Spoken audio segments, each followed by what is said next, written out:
Good evening. Well, thank you all for coming tonight. We appreciate the good turnout for this talk. I'm Dave Wilson. I'm a member of PEG, and I want to talk just a little bit about PEG before we turn the program over to our speaker. PEG is a nonprofit organization, Spokane-based. We're also a nonpartisan coalition. And so we do not espouse partisan legislation or partisan tactics. So I want to put in a little plug for PEG. PEG's mission is to support bipartisan approaches to governing, which are fiscally responsible and ensure an adequate social safety net and promote a civil society. The members of PEG are committed to changing the current political climate in which our two major parties have become increasingly polarized. And we have more chairs, by the way, over here that are empty if others come in. More specifically, we're committed to encouraging sincere and civil debate about the challenges that face our nation and about effective solutions to those challenges. So we're hoping that we're just about at the bottom and there's nowhere to go but up from here. If you are interested in learning more about PEG or becoming a member, I hope you grabbed a flyer on your way in, but you can contact us through our website, and we have an email address there. Or on the flyer is my phone number and Barb Care's phone number. Barb, wave your hand. So we'll be happy to talk with any of you if you're interested in membership. I have the pleasure of introducing our guest speaker tonight. Our speaker is Spokane Superior Court Judge Harold D. Clarke III. And Judge Clarke has an amazing Spokane pedigree. He went to Shadle Park High School, graduated from there, went to Washington State University for undergrad, and then Gonzaga Law. And for those of you that haven't lived here more than 20 years, his dad was also a Superior Court judge and a very well-respected jurist. And so his pedigree is top-notch for this area. And we're honored to have him here. Just one last thing about his dad that most of you probably have forgotten. His dad not only was well-respected, but he also presided over a case involving Evel Knievel. So not many people can say that, right? So after graduating from Gonzaga Law School, Judge Clarke was admitted to the bar in 1980. He served as district court judge from 1999 to 2005 and has served on the Superior Court since January 2005. Among other duties, he currently presides over the Felony Drug and Mental Health Therapeutic Courts. Judge Clarke will talk for 40 to 60 minutes, and then he will open it up to questions and answers. We would appreciate it if you could hold your questions until the conclusion of his talk. This evening's presentation and Q&A session will be videotaped on our high-tech iPhone. And here's the microphone. So we sync those up, but it works pretty well. The members of PEG are very grateful to Judge Clarke for agreeing to be our February speaker. So ladies and gentlemen, let's give Judge Clarke a big round of applause.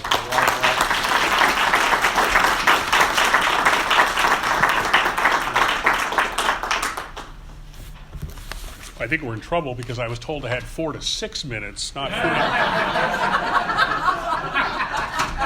You might want to add a lot of questions to your list. And I was also not told I'd be taped or filmed. I'm a little nervous about that as well. In our courtroom, we don't let anybody film us because we don't want to see what kind of nonsense we look like on a bench. So we don't let them do that. Just 2 seconds of background, if you will. First of all, I appreciate the reference to my father. That's why I'm a judge. So I always appreciate that. There are 4 levels of courts in the state of Washington. So if you have any contact with the courts, We talked a little bit about district court. That's the court that handles misdemeanors. So primarily you see your DUIs in that court. Superior Court is a court of general jurisdiction, and by that we mean we handle everything from soup to nuts, from everything from adoptions to zoning. Whatever it is, we do. And then we have a court of appeals in this state. So if you're in one of our courts and you don't like our decision, which never happens, but if you don't like it, they go to the Court of Appeals. There are three courts of appeals kind of geographically based, one here in Spokane, two on the West Coast. And then there's the Supreme Court, of course, that sits in Olympia. So I belong to the Superior Court. It's, as I said, a court of general jurisdiction. We handle everything. And within that, we handle everything that you could think of: family law, criminal law, civil law, all kinds of things, whatever comes through the door. And so a part of that, of course, we handle a lot of cases involving drugs, property crimes, all the kind of felonies you could list out. We handle those. And we see the same kind of things that you see in our courts. We see repeat offenders. We see people coming into us over and over and over and over again. And they saw that back in Miami-Dade County back in 1989. They had the same experience in the 80s. That was the cocaine time, if you'll, not that you remember cocaine, I don't mean that, but you might remember reading about it. And the judges there were frustrated. They were very frustrated, as we get when we see the same people over and over. And so back in the late 80s, they formed a little work group, and in fact, they were smart enough to give one of the judges there, Stanley Goldstein, they actually gave him time off from his regular job and said, figure this out. And he sat down with some treatment professionals, sat down with some other people in the courts and said, what can we do different? And they came up with the first drug court back in 1989. And now there are thousands of these courts that go across the United States, and they take all kinds of different forms. We'll talk about that a little bit. But it's just exploded. And it's exploded because society, I know, has struggled with this issue of drug use and repeat offenders. We've all struggled with it. And normally when I went to law school, at least, this was not the kind of thing that judges and lawyers did. In fact, when I first started in drug court 10 years ago, it was way out of my comfort zone. I thought, what am I doing? I'm not a social worker. I'm not a treatment provider. I know a tiny bit about the law, and that's about it. But this has really been forced on the courts, this issue of our societal issues with the drug use and repeat offenders and where they're going. So drug court started back, again, in 1989. It wasn't long after that Spokane started a drug court. Back in the mid-90s, we put together a work group. I think it was 94, 95, and our drug court opened up in January of 1996. So we're one of the early ones across the United States. A gentleman by the name of Jim Murphy, Judge Jim Murphy, you've been here a while. He was our first drug court judge. He had this work group put together, and they traveled back to Miami, and they looked at the drug court, and they got a grant, and they put this whole thing together. And we've been in existence for the last 23, 24 years. For some odd reason, we can't quite figure this out, my wife and I. By the way, my wife is here, Heidi, so I have an adult supervisor. You don't need to be worried. I always have a supervisor. At court, I have a court administrator, and I have a judicial assistant keeping an eye on me all the time. And I've lost my train of thought now. That's because I'm older, and I don't know where I'm going at. None of you I know have that issue. So they started this drug court back in 1989, and we've been going the last 23 or 24 years. And the point I was going to make was, for some odd reason, I've been the drug court judge for about 7 or 8 of those years. It just happened. They asked me about 10 years ago to do it. I did it for 5 years. I stepped out. A couple of the judges took my spot, if you will, or took the spot. And then because of retirements, because of people my age that were all leaving, we had sort of an experience gap. So I've come back into it, and I've been there another 2.5 years, and I'm starting another year in our court. So what is a drug court? It is a judicially enforced treatment program in the shortest definition. I can expand on that, and I will, but that's what it is. So we're combining treatment, but we're combining judicial enforcement on top of that. And that was what they came up with in Miami-Dade County that had success. They said, okay, we can send people to treatment. Well, they might show up. They might not show up. They might go home. They might say they've had enough of this, a few people will stay, most will leave. So how do we enforce this? What's the mechanism? Well, the mechanism, of course, these individuals have a criminal charge, so they're under my jurisdiction. So suddenly they're under my thumb, so to speak, in a nice way. But that's where they're at. And so when we talk about putting someone into treatment, I'm standing behind that push to get them there. I'm standing behind that push to get them through. So in its shortest version, or shortest definition, that's what it is. But the interesting part about it is, it's just the opposite of, again, what I grew up with in law school. When I grew up, traditional court system was an adversarial system, right?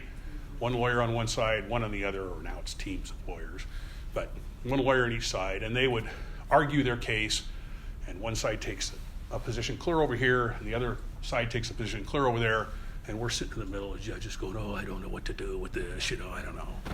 And drug court's just the opposite.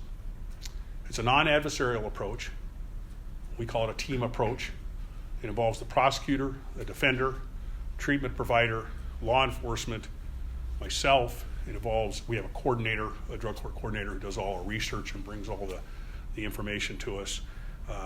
It involves other professionals, and we meet as a team. So some of you are familiar with this concept, right? Staffing. If you're in the medical world or those kinds of worlds, you get together and you staff cases, correct? You see this in other professions too, but you get together and you round table it, if you want to say it a different way. Well, that's what we do in drug court. So we meet every day before we have a docket, and we staff the participants that day. We get reports from law enforcement, we get reports from treatment, the lawyers report in. It's kind of an interesting concept. And instead of arguing about the case, we come to a conclusion for that day. What are we going to do today with this participant? And then we go out in the courtroom. And then I'm usually the only one talking. The lawyers are sitting quietly. In fact, sometimes I wonder what they're doing. They're over in the corner. I don't know what they're doing. I see them on their phones and I think, oh God, I don't know what's going on. They're on Facebook or something, who knows? And it's me, and I'm talking to the participant. And we're talking about what we did during the last week or 2 weeks or 3 weeks or whatever it is. And we're talking about the plan for them moving forward. So it's judicially enforced treatment. And there's been a ton of research about these courts in the last 30 years. I mean, just a ton of research. There's actually, there's an organization for everything, right? The National Association of Drug Court Professionals, and they have a research arm, the National Drug Court Institute. They do all this research. And I'll talk about that a little bit here in a few minutes. But some of the things they found as they've talked about this model have been sort of startling. But it works. So that's the last thing I'll say about that model. It works. So it's a non-adversarial team approach, judicially enforced treatment. That's what drug court is. And that's what all these therapeutic courts are based on, the same model. Talking in a non-adversarial session, trying to figure out a pattern or a way to move forward with these folks, and then moving forward with that.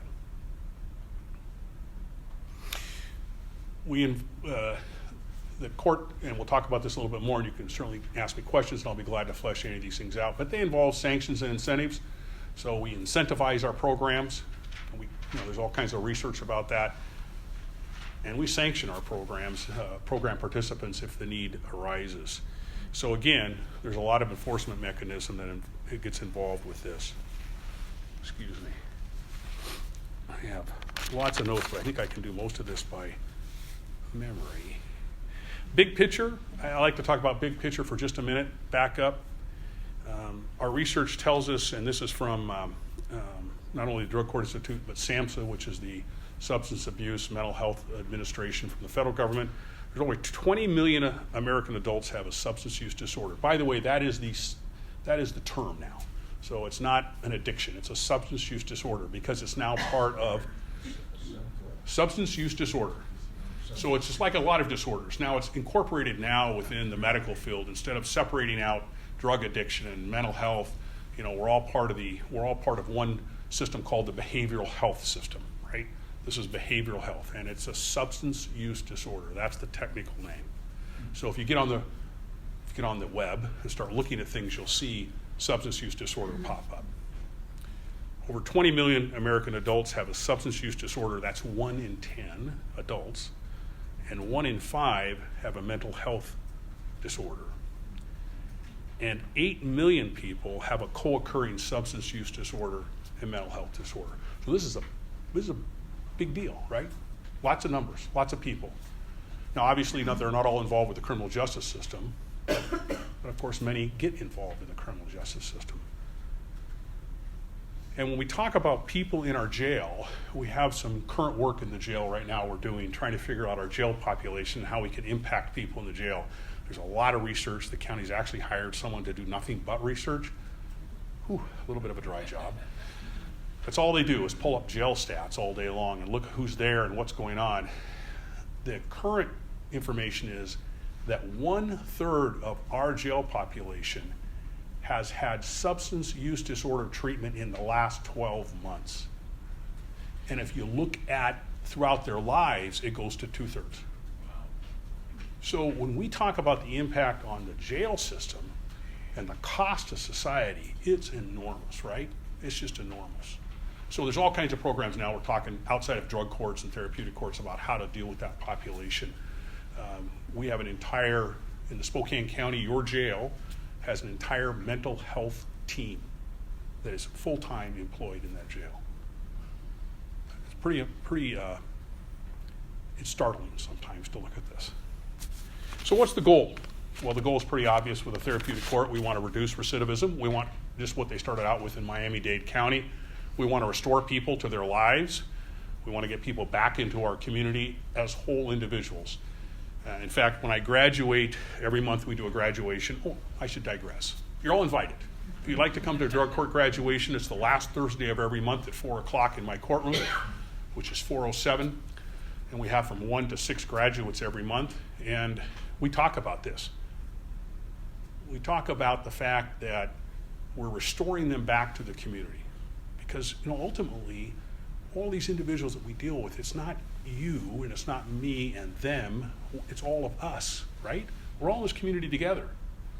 So what I talk to them about is what they do impacts me and what I do impacts them, because we impact each other, right?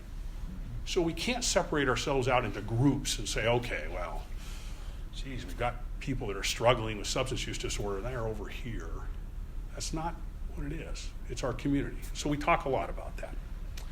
In graduation, I talked to them a little bit about where they're at. But you're all invited. It's the one time you get cake and coffee in a courtroom, by the way. We don't ever let you drink or eat, but this is the one time you just go crazy. Piece of cake and have a cup of coffee and just sit there.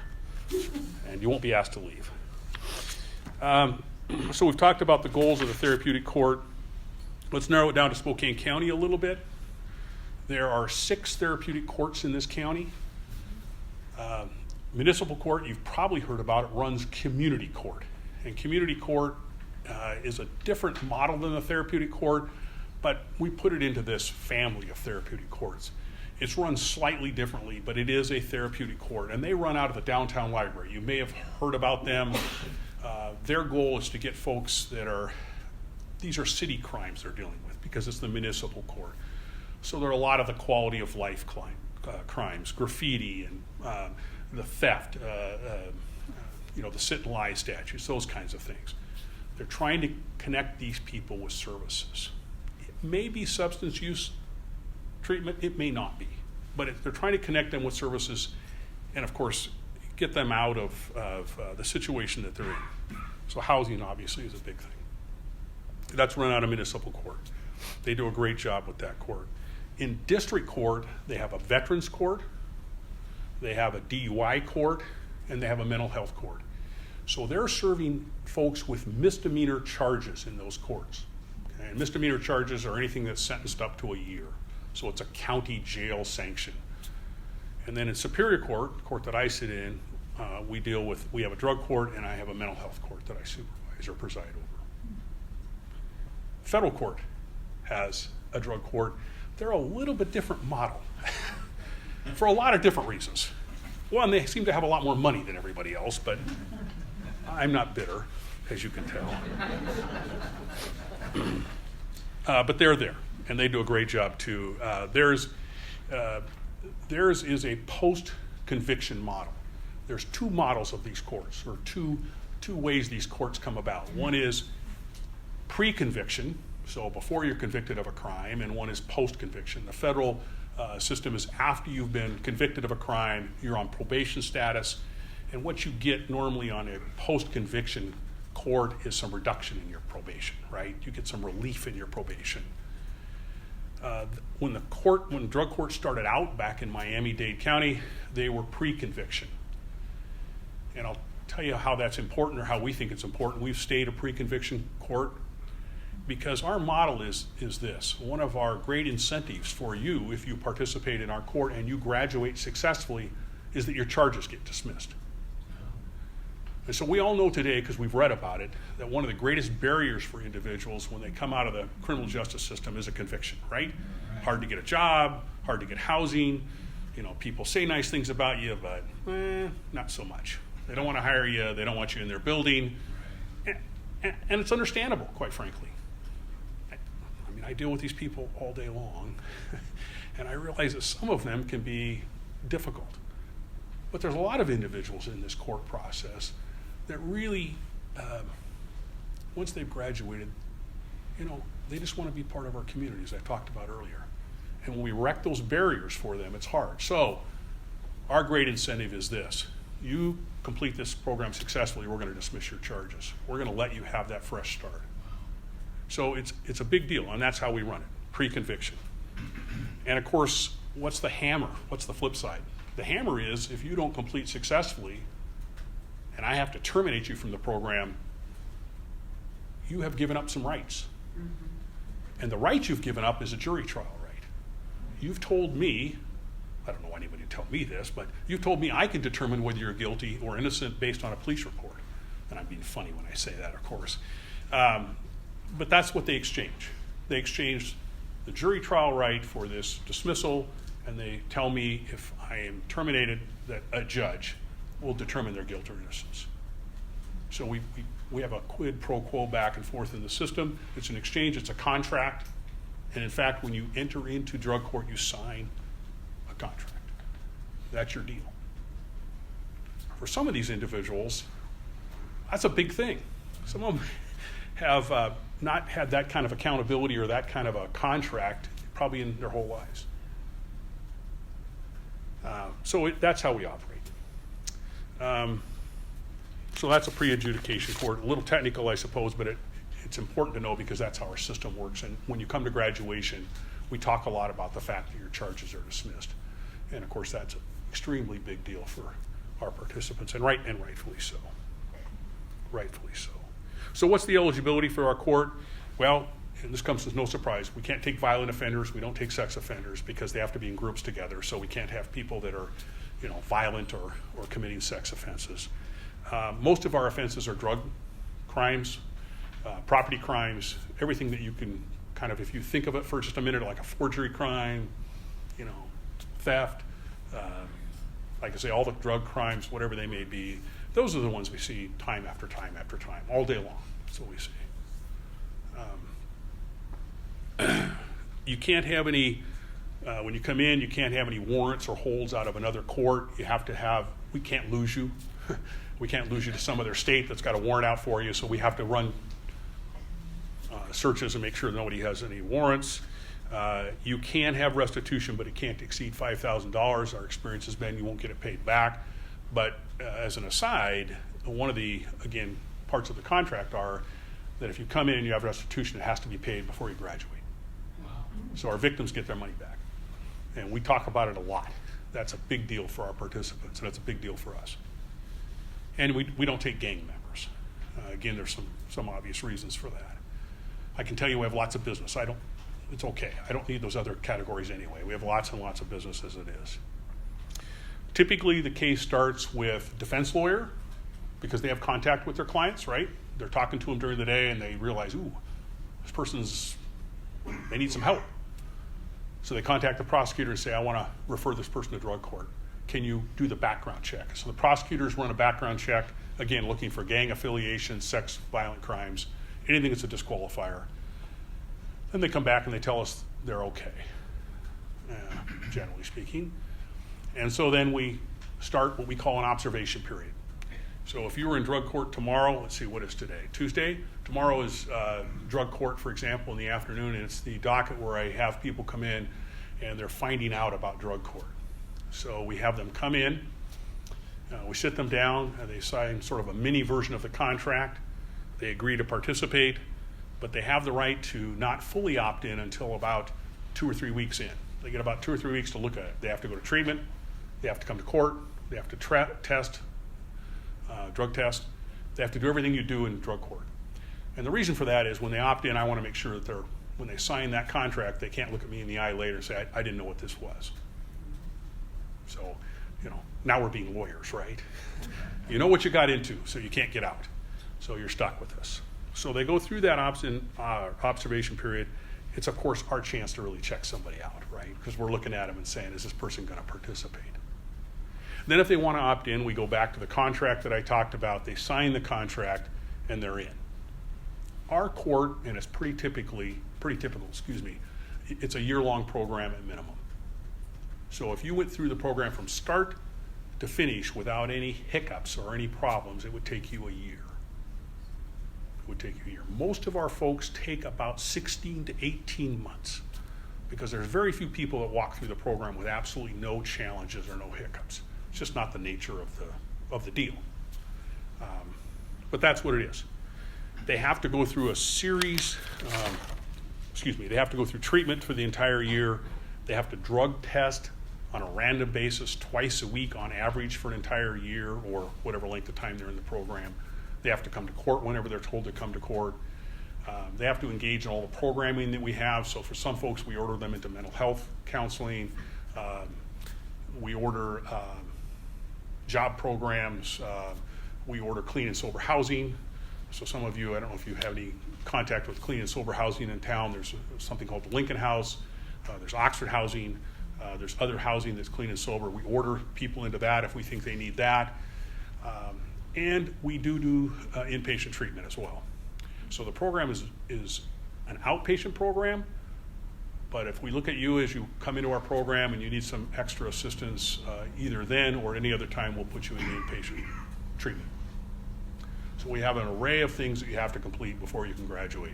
And it's pretty rigorous. In fact, kind of the joke is, amongst a lot of our defendants, I don't want to do drug court, it's too much work. Are you kidding?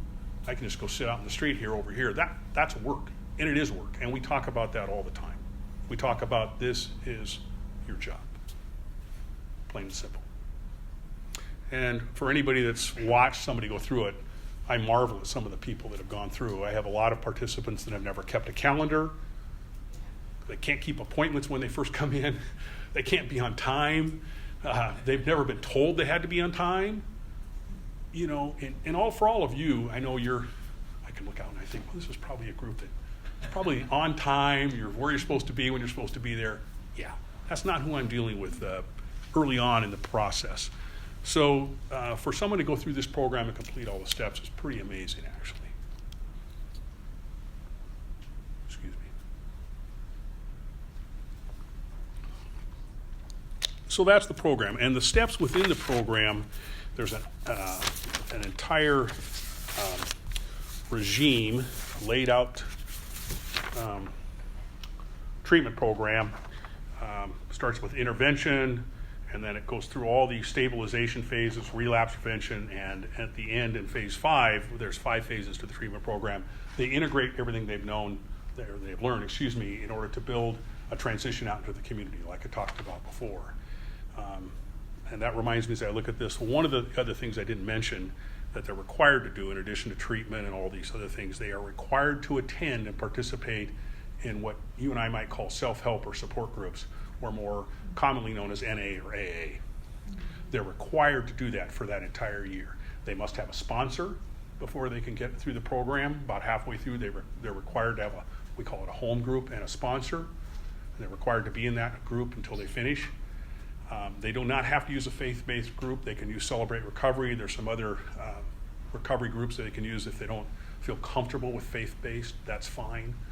But they have to do that as well. That's another leg of their treatment, is the self-help or recovery groups. My personal view on that is that they're amazing. People that get involved in a group, that becomes their bridge to long-term sobriety as they leave our court. We view ourselves as nothing more than a starting place, as a platform to move forward from. And we see these self-help groups or support groups as being an absolute bridge to long-term sobriety. I've had people come back after 8 years and tell me I'm still in my home group and I'm still talking to these folks, and I know that that's a key for their recovery. I brought two things here with me. I wanted to talk about some of the typical folks that come in, because sometimes we have a view of people, and I know I did. So I struggled not only with this, I told you earlier, I struggled with this notion that I was not going to be a judge hearing adversarial cases, and I was in this team, in this room, talking to these people. I thought, this is really weird for a judge. For years, I thought, what am I doing in here? I've had to get used to that, and I've had to get used to and understand the folks that come through. So I ran off two examples of somebody that might come into our court, and these are not atypical. I just picked them at random. This was nothing that I decided. This gentleman reports at age 13, after starting meth, his sister's neighbor used heroin and got him into heroin. And that developed into IV use and so on and so forth. It's age 13. I thought to myself, what was I doing at 13? Are you kidding? I was out riding my bike, mom would yell at us to come home for dinner, and I, stunned. Then I picked up the next report. This young gentleman tells me that his dad gave him meth when he was 5 years old. He'd come home from school or kindergarten and complained it had been a tough day, and his dad, who was a meth addict, would give him meth to smoke. 5 years old. And I'm convinced, by the way, that these are very honest reports because obviously they're confidential. I'm not giving names. But I read report after report after report the last 7 or 8 years. And there's nothing different in any of these. The lives people have led, sometimes I step back and I think, ooh, it was nothing like when I grew up, I guess. That's all I can say, right? Nothing like that.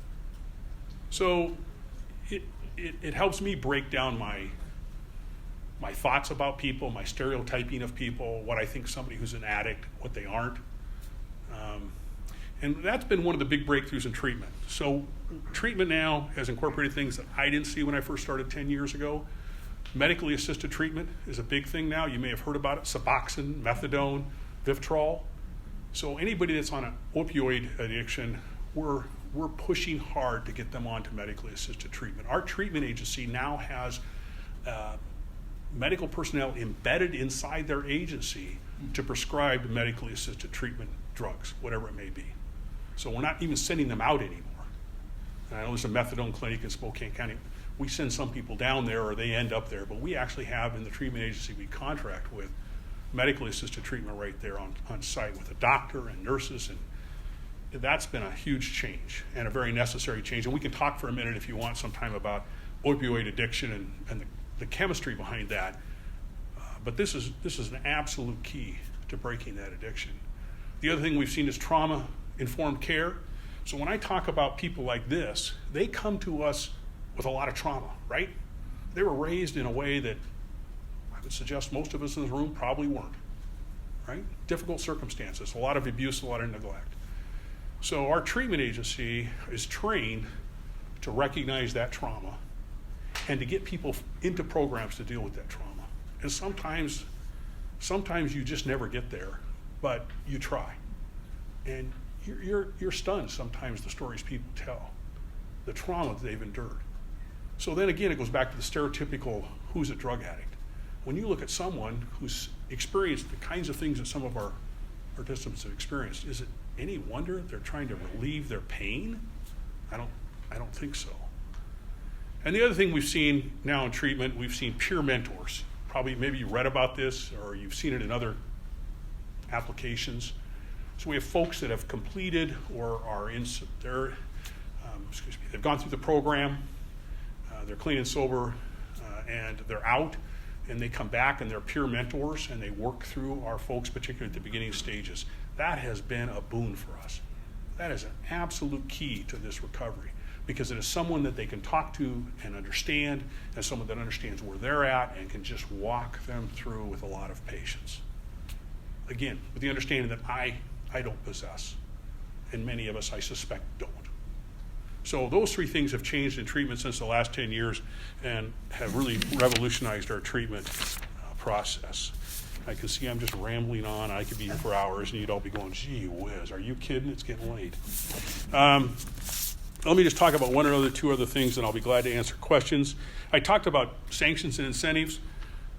So our sanctions range from everything from admonishment from the bench, because it's a judicially enforced treatment program, so they don't like to be yelled at from the bench. You may have to write an essay for me. You may have to come to court every week, and I may just have you sit there for a while. And we extensively use work crew. Department of Corrections allows us to use their work crew. So you didn't show up for treatment last week, and I say to you, oh, did you have a doctor's note on that? No. What happened? Well, oh, okay, that's great. You get to pick up litter on Saturday. Well, that tends to spur people on to show up. They don't really like that very much.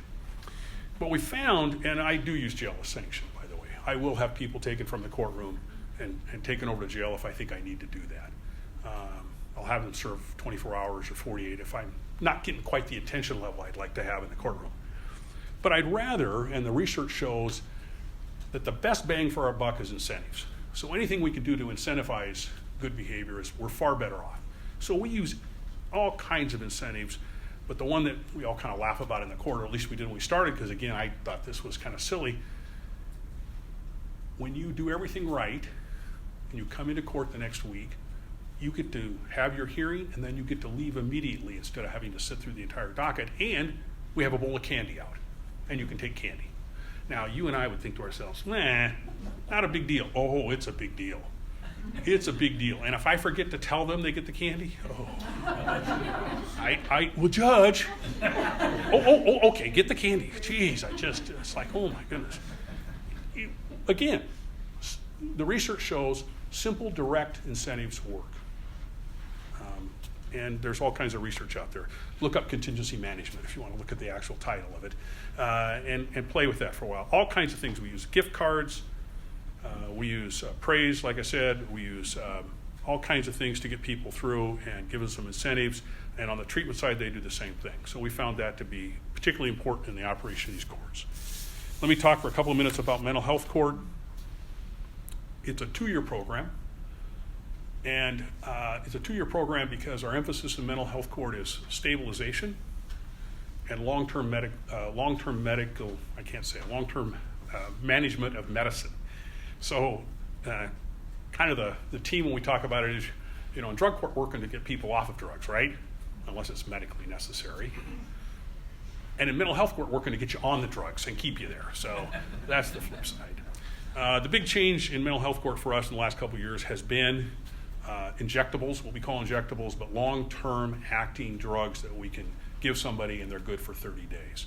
It's a huge difference. It's an amazing difference because for a lot of these folks that remember to take their meds every day, they don't like them, they don't like the side effects, or they don't remember to do it, and it creates all kinds of problems. But mental health court is a totally different kind of court than drug court. It's, I don't know how to describe it, quite frankly. It's a group of people that are involved in the criminal justice system for doing things most of the time that they have no memory of and really probably no volition about. Typically it's assault, and typically it's an assault of a police officer or a firefighter or a medical care worker because somebody has come to help them, and they're thrashing, and they're upset, and they're swearing, and they're doing all kinds of things, stuff they wouldn't do once we get them stabilized. That's the typical crime we see. What's a 3rd-degree assault? A serious felony. So this is a way for those folks to get into a different path, for us to stabilize them, to get them on a long-term regime of care, and they can move forward and again be productive in our community. It's a great court, but again, it's totally different than mental health court. And we use a lot of our partners in town, Frontier Behavioral Health. You may have heard of them. and the new hospital downtown, the Inland Northwest Behavioral Hospital, that has now just opened their outpatient clinic in the last 30 days. Oh, it's just a great resource for our community. That world has changed so much in 10 years. The understanding and the acceptance of the idea that we have mental health issues in our community. We need to address them. We can't just push people out and say, I'm sorry, we're not going to do that. So it's been a real change, and it's really important for our community. I enjoy my mental health dockets, my mental health court dockets, because it's, again, just a different population to work with. So that's what I do as part of my week as well. Funding. People will ask us, okay, how do we do funding? And then I'll talk a little bit about results, and then I'll certainly give it to you for questions. So I'm, of course, paid for by the state of Washington, and my staff is paid for by the county. So we're just an in-kind contribution. The same is true with our DOC work crew. They just do that. It's an in-kind contribution to us. They don't charge us for that. But we do need money for treatment. A lot of our folks are on Medicare. That doesn't supply enough money to do the management of the case management and so forth. So we have a couple of pots of money. You voted for one of them. It's what they call the 1/10 of 1% sales tax, the mental health tax, and it's literally 1/10 of 1%. It's a small pool of money if you look at the big picture in our state and our county, but it's extremely vital. It funds our coordinator, it funds our mental health court, the clinicians. When that tax comes up for renewal, if you ever want me to talk to you about it, I'd be glad to. I'm a cheerleader, because there are very few funding streams outside of that funding stream, and then we have some state dollars that come in that help us as well. In our county, we're very fortunate that the county commissioners have also allocated general fund dollars to these courts. So I like to hug them whenever I get the chance, although we don't hug anymore, right? We don't want to do that. Kind of a side joke, when I first started out in drug court, they had all these films of judges hugging people. This was, again, 10 or 12 years ago, and I look at these videos and I think, I don't know about that. It kind of concerns me. Then the research comes out, don't hug, because a lot of these people have been through a tremendous trauma, and all of a sudden they get this guy in this black robe kind of coming at them like this. We don't hug. Results. So everybody asks us, of course, well, that's all great. That's nice, you can talk about that. But do you have results? And yes, drug courts have been studied. Some of the other courts don't have the same depth of research to them, but certainly drug courts do.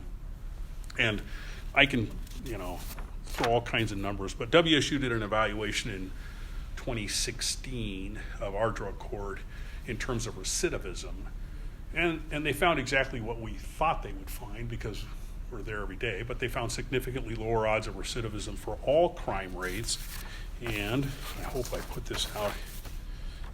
The study group, which is our people in drug court versus the comparison group, indicated decreased odds of drug offending by 90%. Wow. Property offense 85, felony offenses, general felony offenses outside those two of 81%. So that's a reduction in where they were. It's a 90% reduction in those folks coming back into the system. So, we feel pretty good about that. We look at the cost per participant, and for 1 year of treatment cost, what we have is about 50% of 1 year of what it costs to have them in jail for a year. It's about half. And at the end of the year, you're not just having somebody walk out the door of the jail and saying, good luck, right? You actually have somebody that you're restoring back to the community. And I'll just leave this at the end. There's a lot of savings that we never see because you can't quantify it. And it's the savings of restoring somebody to their family and their friends and their community, the people that they love. You can't measure that. So, I got to go on and on, but you see stories of people that have been reunited with parents and children that they had no relationship with when they came in. I hear it all the time. I heard a gentleman today, I said, well, where are you sleeping now? Where are you living? Well, my dad's let me back into the house. Your dad's let you back into the house? Yeah. He says, as long as I'm in this program, he can see that I'm clean and sober, and as long as I'm doing that, he's going to let me sleep here. And that gives me time to get my job, and it gives me time to find an apartment. Right. 6 months ago, nope, guy was on the streets. Because dad said, you know what, I'm done with you. How many times have you heard that story? How many times have you experienced that, right? We've all experienced that, where somebody, relative or somebody says, I just can't have you here anymore. So when I hear the stories coming back to me, there's no way I can measure that, right? I can't say, well, what's that worth? You can decide what that's worth. I could go on for hours and Dave would start to throw things at me. Then I'd have to get Jerry up to defend me, so I won't put him on the spot. So maybe I better answer some of your questions if you have any.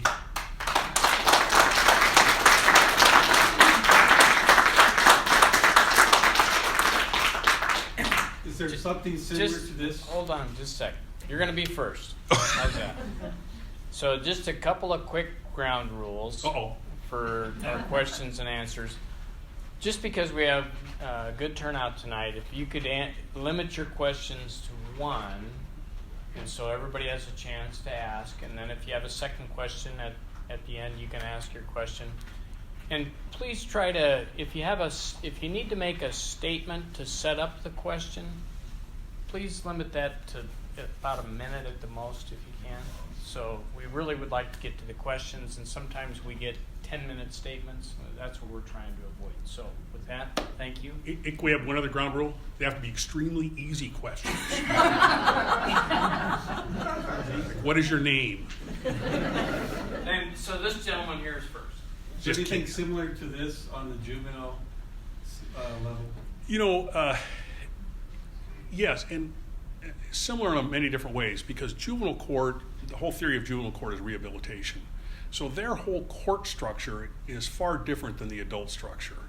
In fact, we have a study going on right now in Spokane County. We've had a bunch of studies about how to better handle our adult population. One of the gentlemen looked at me and says, how come you can't be more like juvenile court? Well, we can't because we have laws that dictate how we sentence people and how we handle them. Juvenile court has all kinds of resources, all kinds of diversion programs and drug treatment programs.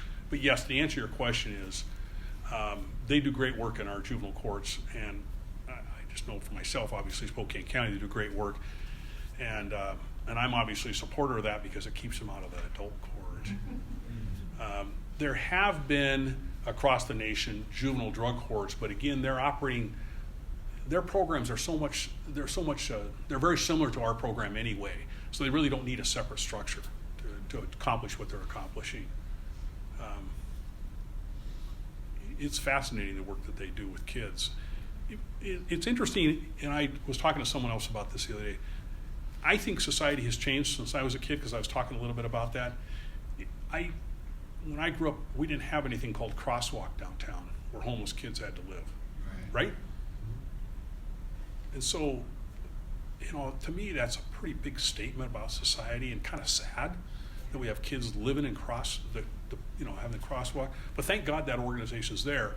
And then I look at the work that our probation officers do in juvenile court, and again, it's all rehabilitation based. It's not punishment based. It's all trying to get kids into education, drug treatment, inpatient drug treatment, and all those kinds of things.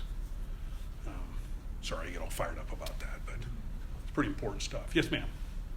So that recidivism rate, is that a lifetime? Is that a lifetime or a year after? And then a compound question. It's not two questions. This is 1 year. So is there anything? How do you follow up? How do you keep track of people so that 2 years later they're not coming back? It's extremely hard to follow up on people because, again, we're a very mobile society. This is a more mobile population, particularly when they finish our program. I have a lot of people that, but we have a lot of people that kind of want to move and they want to go someplace new. Spokane perhaps has been a difficult place for them, and so they complete this program and they're going to want to move on. Most of these studies have been more than a year, have been 2 years. We've tried to track people. So we did an internal study. This is when I first came on, from 2007 to 2011. Our recidivism rate that we measured for graduates was 11% after 2 years. We were able to track 2 years out. After about 2 years, though, it really becomes difficult. So it's a really good question, and that's the hard research. It's hard to do that research.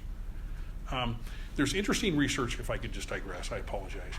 There's interesting research coming out now that says even if somebody doesn't graduate, the marker for success is how long they were in the program and the successes inside the program. it's hard for me to sell that on a political basis, because everybody wants to ask, well, how many people did you graduate? What do they look like now?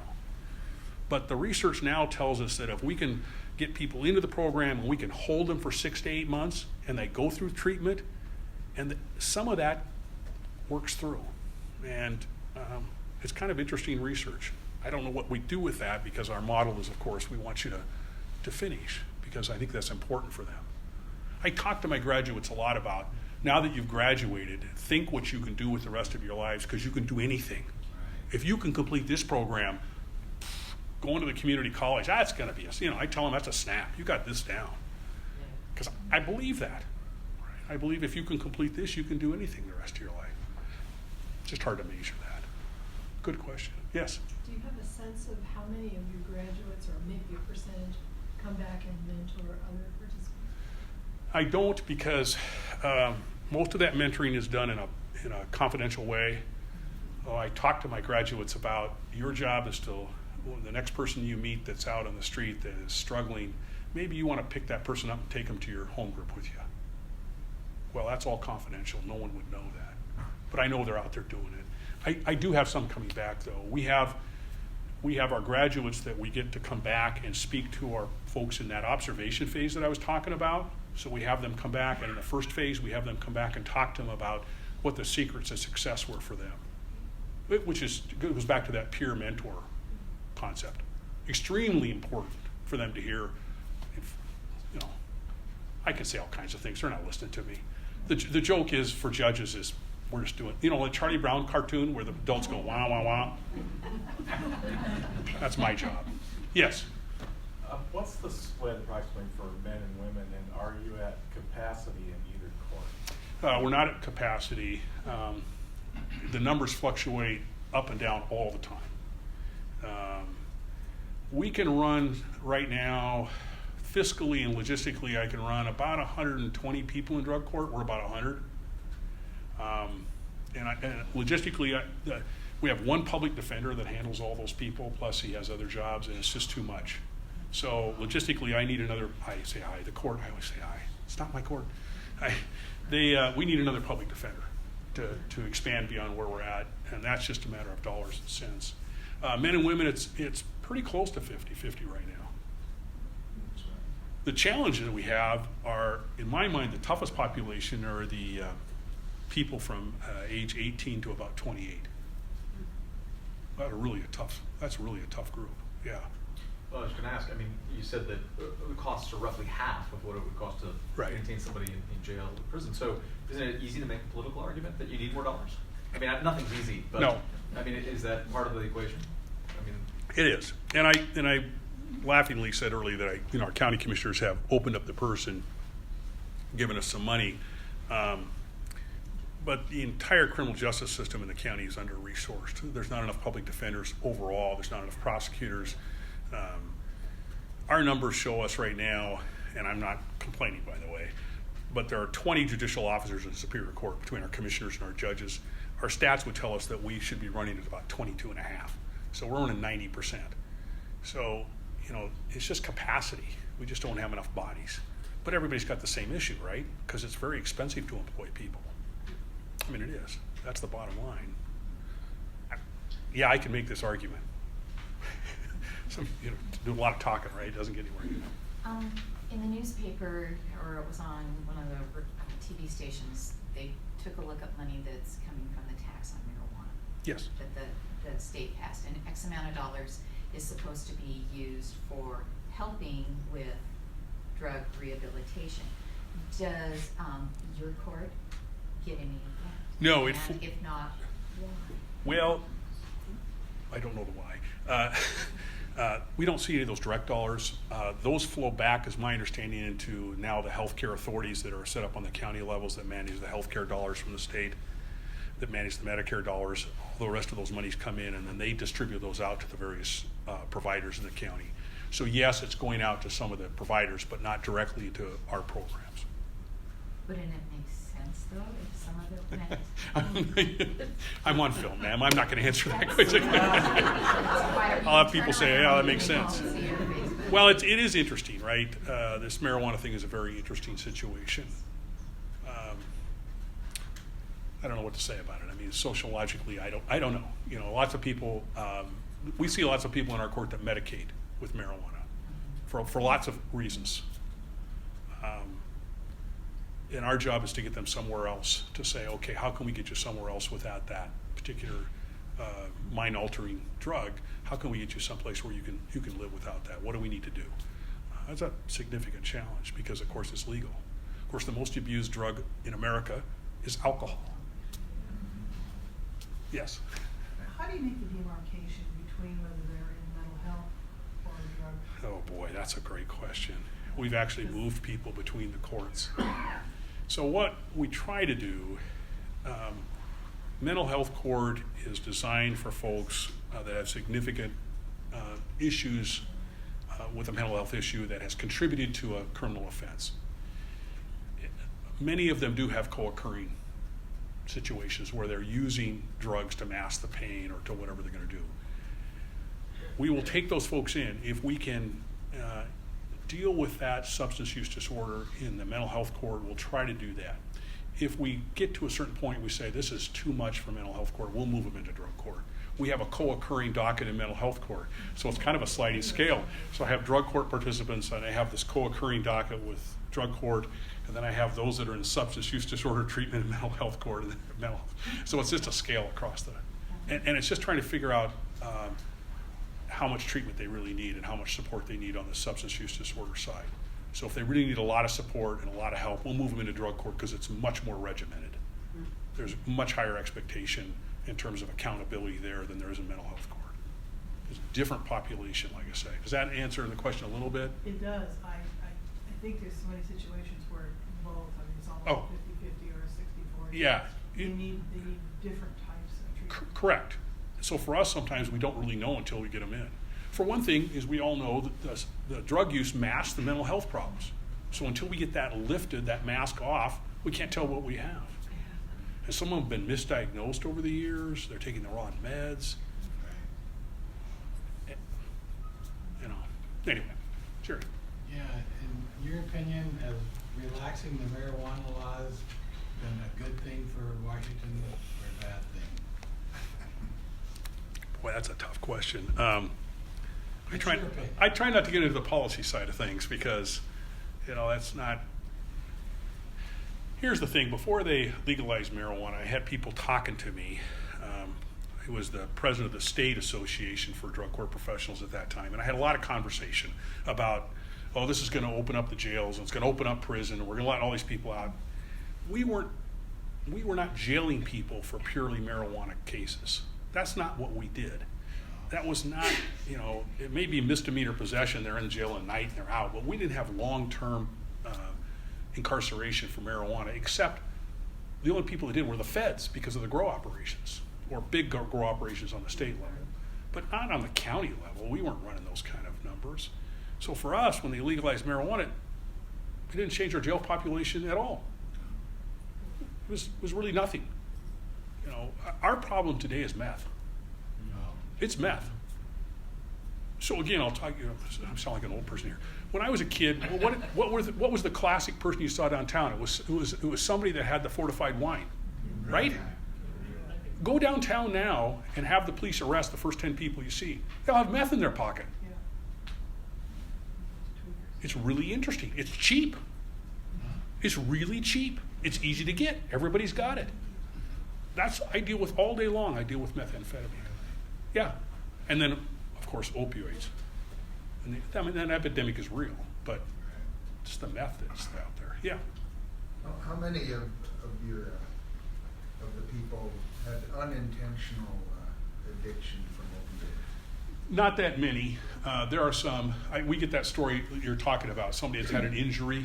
Yeah, we do get those, but that's not the bulk of our participants.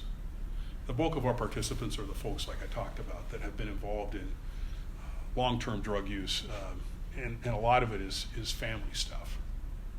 We were talking to a young gentleman in one of our courts, I think he's in my mental health court, about his marijuana use.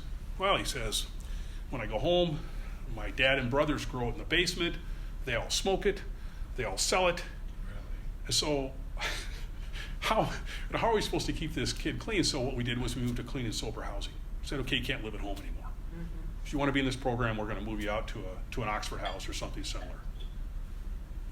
It's really interesting, isn't it? Yeah. In your opinion, is there anything you could do for the current model to make it even more effective, besides just more funding?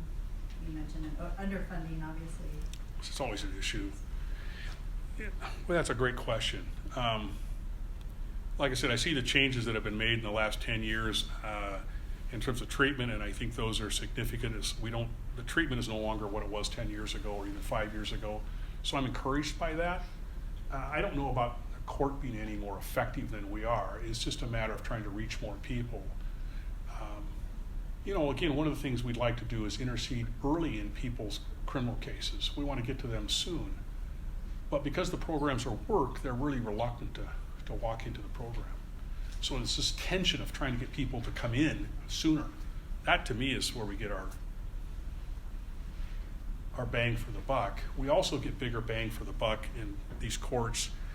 And this it might seem counterintuitive, but if you're looking at somebody with lots and lots and lots of offenses, you know that they're not only caught on some offenses, but they've committed a lot of other offenses they were never caught on, right?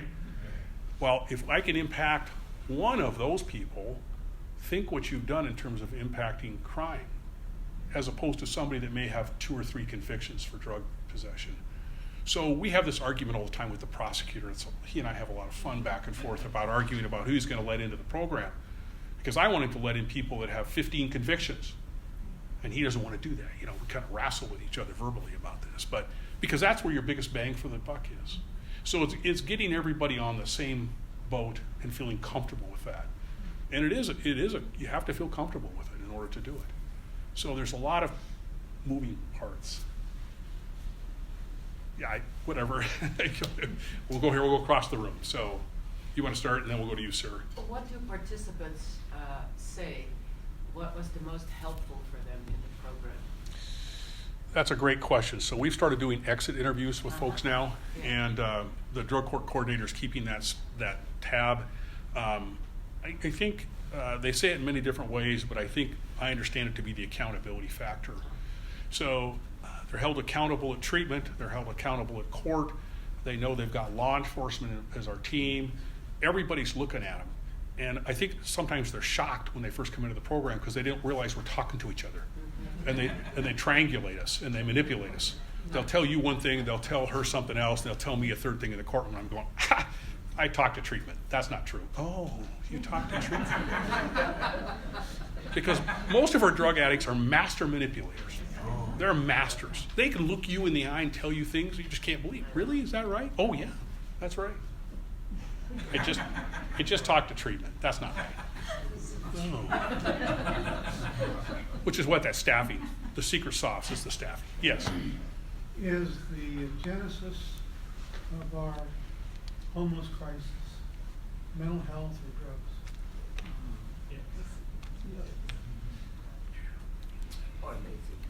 I'm not running for office, so I'm not going to answer that question. No, I don't think you can boil it down into one category. There's certainly, so what exacerbates the other? So if you're homeless and you're discouraged, you have nothing, somebody offers you meth, what the heck? What do you got to lose? So then when we arrest that person, we say, well, you're a drug user. Okay, that's true. But how did we get there? What's the cause of that? What's the root cause? I still think the cause of most of our drug use, and I concede what you talk about in terms of the trauma and opioids and so forth. Certainly, it's trauma. It's trauma that they've had in their lives. People that have been through horrendous situations, and they're trying to mask that. And does that lead to homelessness? Sure, it does, because it's a rolling ball of problems. And so, it's like the ball of twine, right? When you pull one string, you're just trying to unravel it and get to a point where you get down to the root cause and try to deal with that root cause.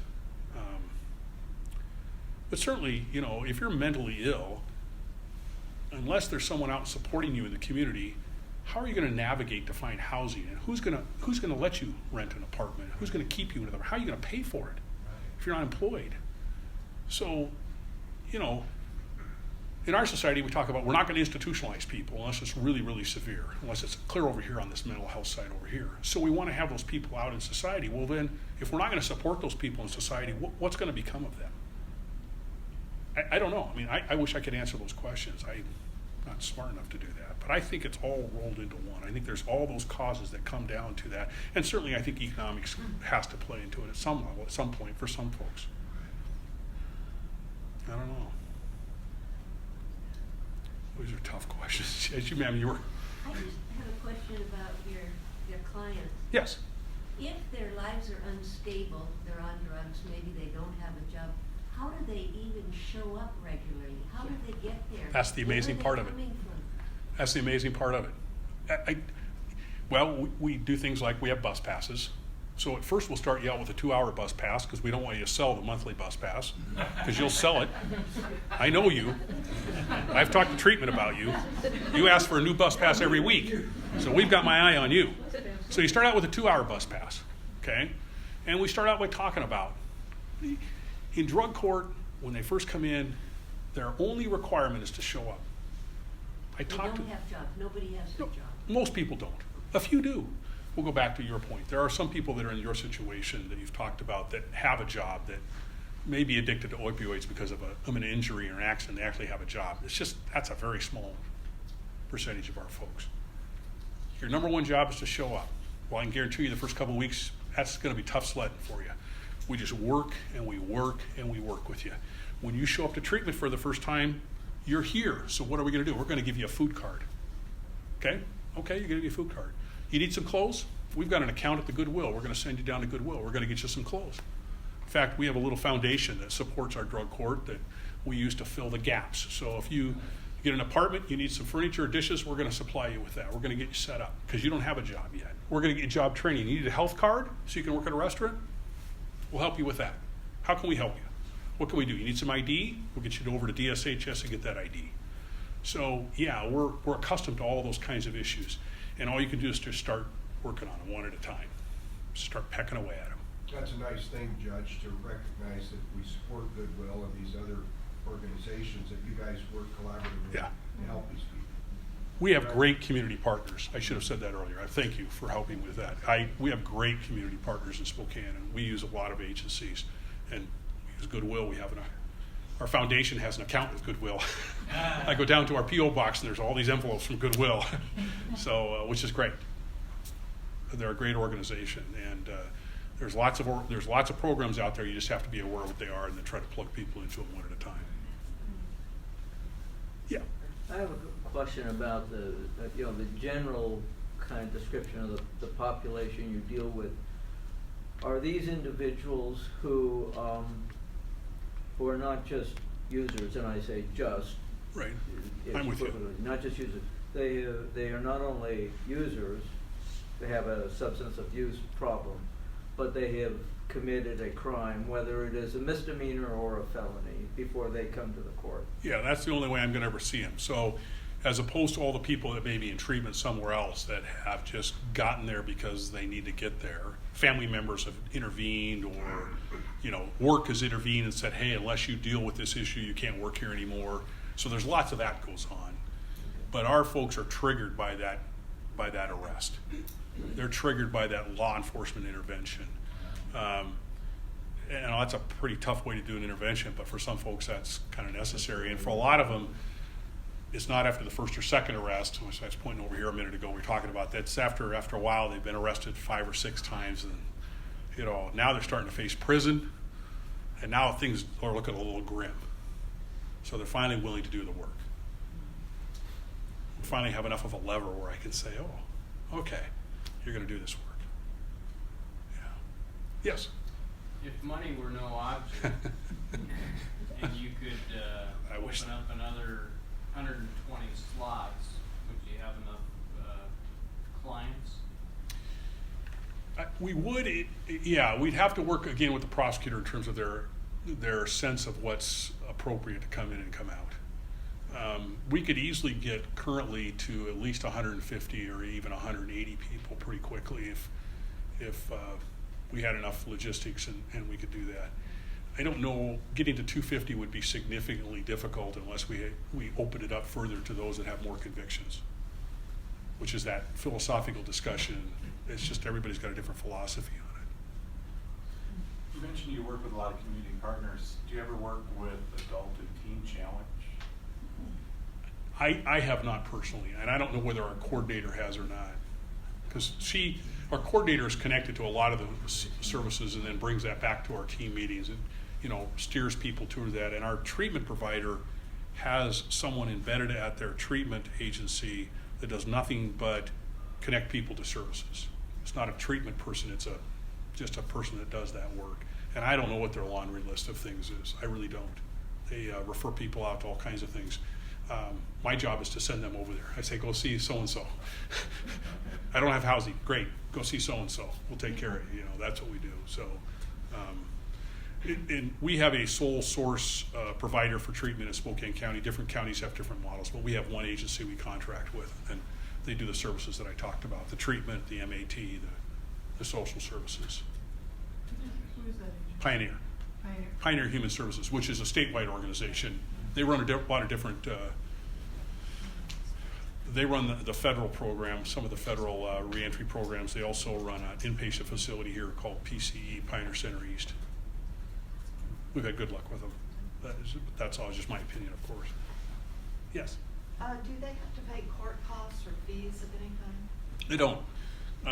We used to talk about that when I first started, and we've gotten away from that conversation because it was an economic burden on folks, and that became a problem in the court. We were burdening them with money, we were talking about money, and it just became a distraction. The only thing we require is that you pay your restitution. So we have you sign that order when you come in, and then you're required to pay it, and you're required to pay so much of it as you go through the program so it doesn't become a cliff at the end. Yeah. How do they do that? Well, for most of our folks, by the time they get halfway, 2/3 of the way through, they found a job. Oh, they have? Yeah. We talk about community support, we have employers in Spokane that will employ people that are in our court. And they'll actually let them go to court, they'll actually excuse them to come to court. Wow. Now, there's a lot of employers that won't, but there are those that will. One of them that I see time after time is a place called Lead Point, which is the company that runs your recycling out here at Geiger. So you have the big recycling plant next to the waste energy plant. It's run by a company called Lead Point. They're very good about letting our participants come and go. All they have to do is get a schedule, and the manager will let them come to treatment, let them come to court. And they'll employ people that have a conviction or that are currently in the court. There are a number of employers like that. We just have to find them for our folks. Yeah, those people are doing, to me, that's the key. You know, you get people in the community that are willing to step up, even just very quietly. They won't advertise it. They'll say, I'll take some of your folks, but, you know, we get them to employ our folks. Yeah. You use the term equality of life crimes. Quality of life crimes. Quality of life crimes? Yeah, so that's like graffiti, broken windows, litter, all the stuff that the municipal court deals with, I call it quality of life, but, you know, it's just all the stuff that goes on that makes it uncomfortable to walk down the street, right? So garbage. The quality. Yeah, right. Broken windows, they call it the broken windows. Yeah, and tagging. The tagging. And, you know, when you talk to someone, can I digress for 2 seconds? You talk to the folks that have what's the downtown organization? DSD? Yeah, something like that. Well, there's a couple of organizations downtown. Anyway, I talked to them about tagging downtown. When they talk about painting those murals under they say that when they paint those, by and large, people leave them alone. No. Because they respect the artist's work that did the work. If you leave a blank wall, then they want to go tag it. I never thought of that. This is great. So paint some wild colors, great designs. Everybody goes, well, that's really cool. I'm not going to do that. There you go. I think I've taken which one? Yes. I have one question. Sure. That's very off topic. Oh, okay. But you talked about the fact that this is unusual for judges, that this court pushes some of the judges' buttons. And my question for you is, what's been your greatest learning working in this team approach? Well, clearly, of course, I'm talking about my generation. When I was in law school, there was no such thing as a drug court. Nobody talked to us about that. It was all the adversarial system, how to argue your case. So again, when I started out and I was in this team, I thought this is really strange. I was very uncomfortable. And then it was even weirder to go out on the bench and talk to a defendant directly without the lawyer being between me and that defendant. That was weird. And I was like, God, I really feel uncomfortable, because that's not how we operate in a court system. I think the younger judges in our court, I'm now the oldest judge in the court. I have judges who are my children's ages that I work with. It's like, are you gonna be kidding me? They're a lot more comfortable with, yeah, I know, it's really fun. But they're a lot more comfortable with this concept because that's been part of what they came up through in the legal system. They're much more comfortable with it than I am, or was. So for me, that was a real challenge, was to talk to somebody directly in a courtroom. We just don't do that. So, yeah, it's been an interesting experience. Yes? You referenced your foundation gives a little extra Yeah. support there. What is that? So we have a Spokane Therapeutic Court Foundation. It's something that I put together, I don't know, 7 or 8 years ago. It's a 501c3, and what we do is we have a small fundraiser once a year. We raise money, and then we plug kind of the holes for where we have things. So one of the things we like to do for folks is they haven't had a driver's license. People come in, they haven't had a driver's license in 10 years. They got to take the test again. They got all these things. There's all those fees associated with that. So that's just an example of where we might plug a hole and say, okay, that's a barrier for you to get a job. Well, let's help you get through that. Or you need an application fee for an apartment. You don't have the $50 for an application fee. We're going to help you with that. We're going to see if we can get that money to you, have you work through. We do the clothing at Goodwill. We have a program there that we go to. We have some other partners that we work with that we can, they're not big chunks of money, but we try to get to the right spot at the right time and help somebody through right when they might have that need. We don't want someone to have a barrier on a job because they can't get a pair of boots. That doesn't make any sense, right? And so we're able to use our foundation to do that kind of work. Yeah. I believe that you must feel very gratified to know that you're making a big difference in people's lives. And I just want you to know that some of us also really appreciate what you're doing. Oh, well, thank you.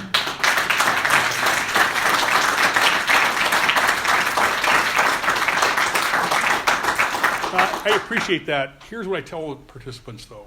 I say, you're doing the work, and I'm watching you do it. So you're the one that's rowing this boat, and I'm just here to see how you do it. So they're the ones that are the heroes in my estimation. They're the ones that are, I've told you, this is a really hard program, and I watch people go through it, and I think, holy smokes, tough sledding. And so that, to me, that's my joy in it. I probably ought to let you go home sometime, right? I'll stay up here, though, if you want to come up. Two more questions. Yeah. Have you seen the incidence of theft, property theft, go down as a result of this program? I haven't seen it go down in the sense of overall crime rates move. I don't see that because my work is so individualized with individual people. So I'm just focused on that person and can I get recidivism to stop with that person. We've got lots of property crime in Spokane. And there's lots of things we could talk about in that regard. What's that? Related to drug use. Related to drug use. Yeah, sadly. Judge, what's one of the most successful stories that you've had in your career? Oh, boy. And why was it successful? That's a tough question because I've had the fortune in 7 years to watch hundreds of people graduate from drug court, and now I've watched them graduate from mental health court.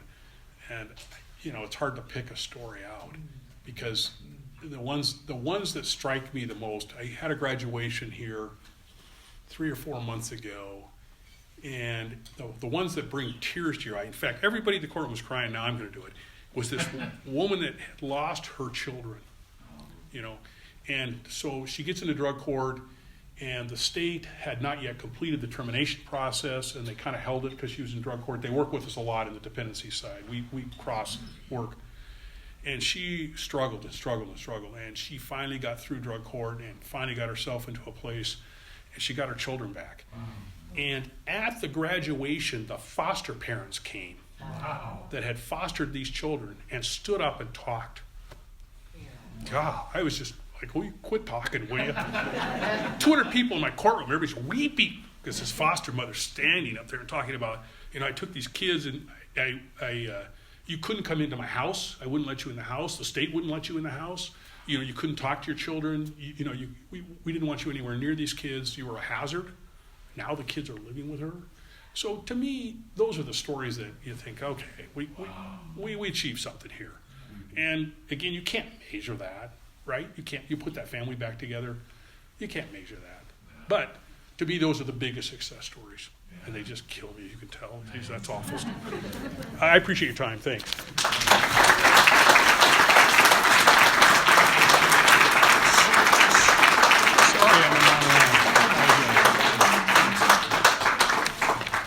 So I'd like to echo your comments. This is God's work.